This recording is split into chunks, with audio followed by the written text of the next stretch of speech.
Katibu wa kudumu katika wizara hiyo pamoja na Madam Opura, our able pass.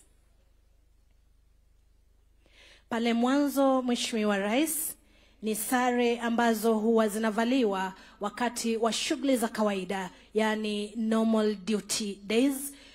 Sare hizo zina jina ambalo ni tunic uniforms.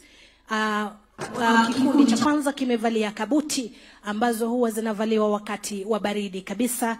Vile vile hapo katika kikundi cha pili, akina dada ama kina mama ambao wanashughulika katika kazi hizi wameweza kujaliwa na mafundi kabisa. Hata kama wamebarikiwa katika kuongeza idadi ya Wakenya, wanapata kuna sare ambazo bado zinaweza valika kwa njia inayostahili.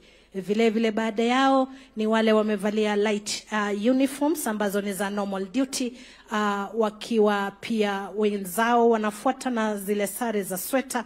Kisha baadaye ni wale ambao wamevalia ceremonial ambazo huvaliwa, na bado tuko katika kikundi cha tunic uniforms ambazo huvaliwa wakati wa shughuli za kawaida kama vile baraza na mikutano mingine ile, na hata kukaa afisini kwa sababu ya shughuli za kila siku.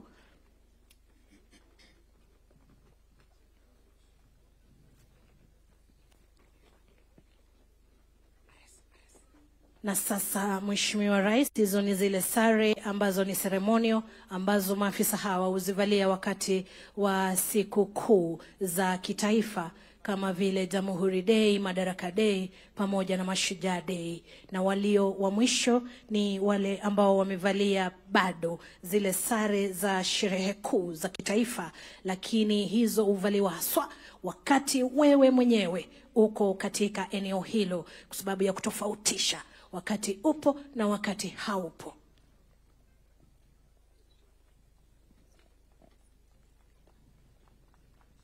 Na basi baada ya kipindi hicho cha kuweza kuonyesha mavazi yetu rasmi, tutamwalika Mheshimiwa Rais tena aweze kurudi kwenye jukwaa.